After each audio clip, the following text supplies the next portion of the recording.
هيستخدم ناس جايه وحاسه ان هي ضعيفه، هيستخدم ناس جايه وحاسه ان عليها لعنات.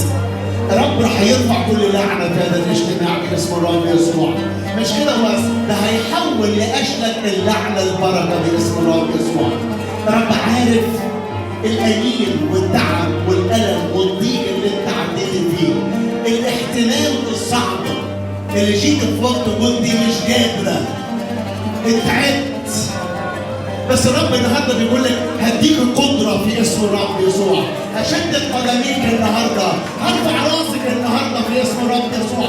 الروح القدس يحمله عليك وقوة العلي تظللك باسم الرب يسوع، فتقدر النهارده تستقبل معاملات الروح. السماء بتاعتك تبقى مفتوحة باسم الرب يسوع، وكما في السماء كذلك على الأرض. أؤمن يا روح الله إن لمسات الروح القدس تأتي بقوة في اسم الرب يسوع على ناس موجودة النهارده. كل ضعف بينتهي باسم الرب يسوع، كل حزن بيهرب النهارده، كل لعنات قديمة النهارده تتحول لبركة باسم الرب يسوع. كل قسوة وكل تعب وكل ألم وكل انحنى وكل أزمنة كانت فيها خراب، كل أزمنة كان فيها صراع، كل أزمنة كان فيها ضيق، رب بيحولها النهارده. ليه؟ لأن الروح القدس بيغير. الروح القدس بيغير. أما عليك فيشرق الرب، أما عليك فيشرق الرب، ومجده عليك يرى باسم الرب يسوع. مجده عليك يرى.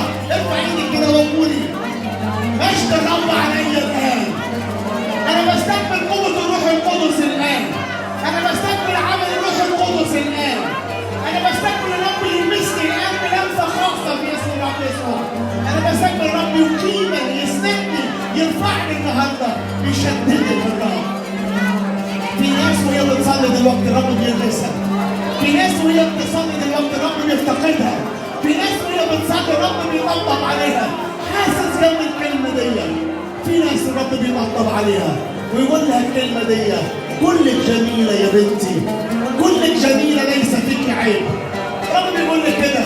يمكن ابليس وحشك وتعبك وكسر قلبك، بس النهارده انا هقيمك من جديد. تصلحي المملكة في اسم الرب يسوع. انا هستخدمك في هذه الايام اللي جايه.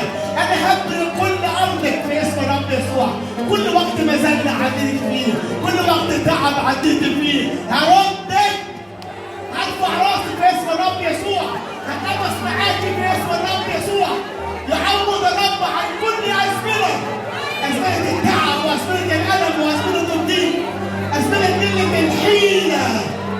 يجي رب بقوة روحه النهارده باسم الرب يسوع.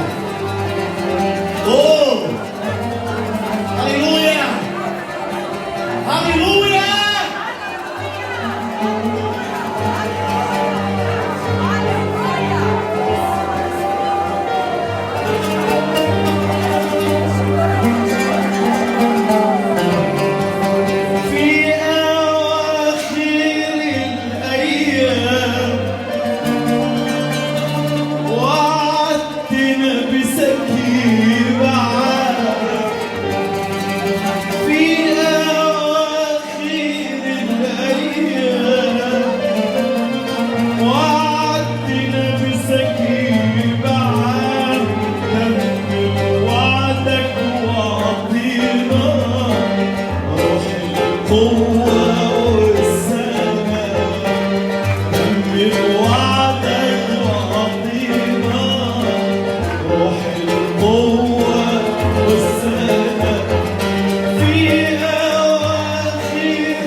You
Yes.